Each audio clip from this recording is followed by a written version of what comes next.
Welcome back to my channel, and if you're new here, my name is Temi, and today we're going to be talking about how to get through a breakup. But before we get into it, if you haven't subscribed, please subscribe, turn on your post notifications so you get notified for when I post a new video. So let's get into it. So guys, I just wanted to put this out there before we get into this video. I'm not a relationship expert or anything like that. I just felt the need to just share these little steps that helped me during my breakup, and I feel like could also help you. Anyways, the breakup might go either ways. Whether you were the one who broke up, whether he or she broke up with you, it can be painful either ways. Or maybe it was a mutual breakup. It can be painful either ways because you have invested a lot, and probably you guys have talked about marriage, you've talked about your future, or you felt like the relationship was forever, or you loved the person, or you still love the person. It can be really painful, and I understand you. Your feelings are 100% valid, which takes me to my first point. Cry if you need to. Cry me a river. If you need to cry, you guys, cry. Take time off work or take time off whatever you're doing and just be by yourself and just cry. Feel every emotion that you need to feel. Don't let anybody make you feel stupid or feel like your reasons for crying are not valid.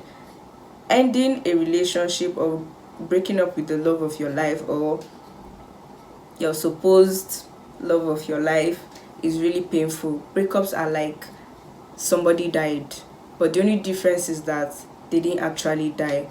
They are still alive. You can still see them, you can bump into them anywhere, which makes it even more painful, which makes it 100% more painful. So if you need to cry, cry. Feel every emotions. Trust me, you're going to feel 100% better after you do that. Don't let anybody make you feel stupid for crying. I understand where you are. I understand what you're going through. I understand what you feel. So if you need to cry, cry. But don't take forever crying. Cry and keep it moving. Cry and put it behind you. Don't take too long crying.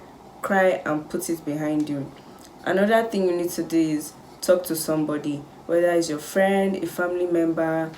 Just get somebody who's going to give you a listening ear, who's going to listen to you vent, not somebody who's going to advise you or somebody who is going to tell you I told you so. This is not the time for I told you so. This is time for somebody to just sit and just listen to you. Talk to somebody about it. If you talk about whatever you're going through or whatever you went through, you're going to feel 100% better. The next thing is accept that that relationship is over. Don't keep any door open, because if you keep keeping a door open, like what if we get back together, what if there is hope, what if this, what if that, accept that that relationship is over. The first way to getting through a breakup, notice I didn't say get over a breakup, I said get through a breakup, because it's a process.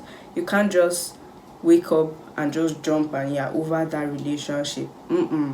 Because this is somebody you dated for probably a year, 5 years, 6 years, or even 3 months, or even 2 months, or even 2 weeks. Okay, 3 weeks max, or 3 weeks. Either ways, you can't just get over it overnight. So you just have to it's a process, it's a moving process. So you just have to accept that that relationship is over. Some people might still be texting you, or some people are really selfish. They still like the idea of you being with them and they'll still be texting you. This is the time you have to even create your boundaries. Like you have to set boundaries. Tell them the relationship is over. I don't want you texting me. I'm trying to move my life forward. I'm trying to move on. And you're not helping me move on. Like you texting me is just giving mixed signals and making situations worse. Create your boundaries. Tell them that don't text me, don't call me. Like go your way, let me go my way. This takes me to this next point. People might think this is too extreme, might think this is toxic, but you're doing this for yourself. Notice I said for yourself. This is for you. This is your life. This is to protect yourself, protect your heart, to make you heal. This is not about anybody. Whether you broke up on good terms, it was mutual, or you still love the person, you're not doing this step because you hate them or because you want to be resentful or anything like that. You're doing it for you, you're doing it so that it can help you move forward. Block them, block them, block them, block them. Okay, you might not block them, but you can also unfollow them. Whichever works for you, whichever you feel works for you, you can do that. I'm not imposing anything on you. Block them on Instagram, block them on Snap, delete their numbers, because you still having them, you might feel like, oh, I can still have them on my Instagram, on my Snap, nothing, I can still move on. Trust me, you seeing them constantly is going to just keep reminding you of that relationship. Is going to just keep opening. Is like you having an injury, and that injury keeps, you think it has healed and it just keeps opening back up.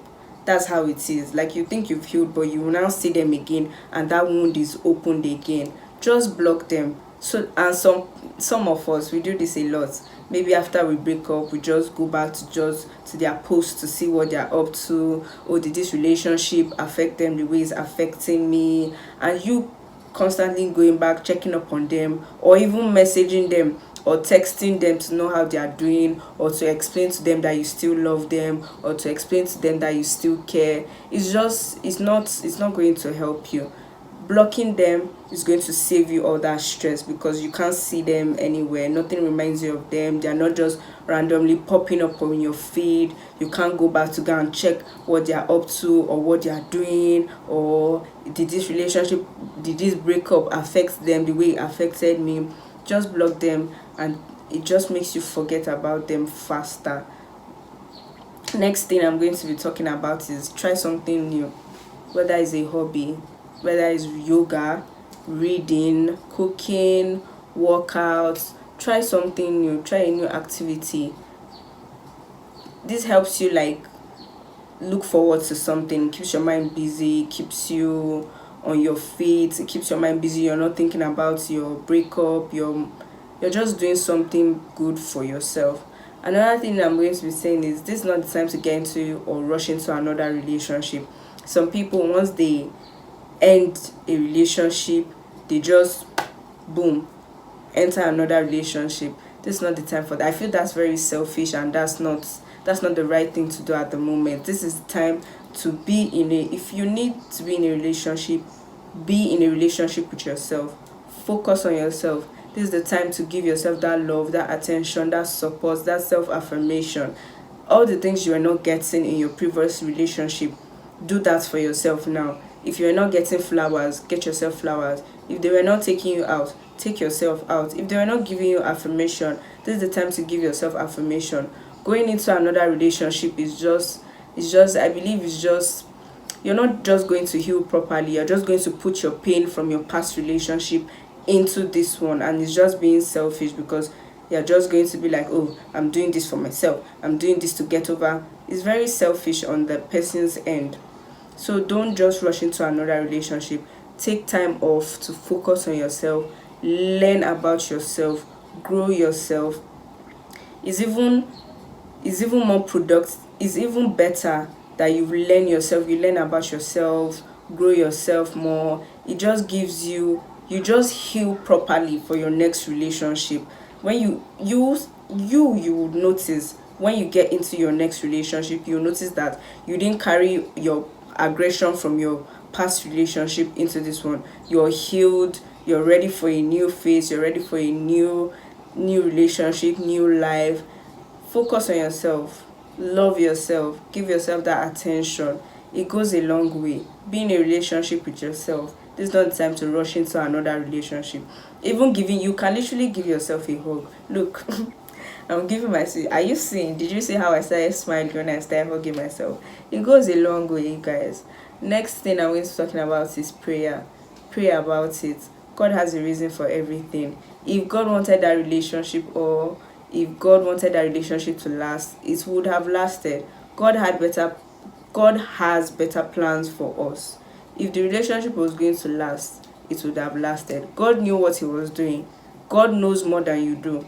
Like, he's literally the author and finisher of our faith. He knows what he's doing. He has better plans for you. He has a reason for everything. His ways are not you can't really see his ways, but honestly, it might not make sense at first. Maybe when the relationship ended, you'll be like, oh my god, why did this relationship end? What is this? What kind of rubbish is this? But later on, you will notice that God was literally saving you from what you could not see.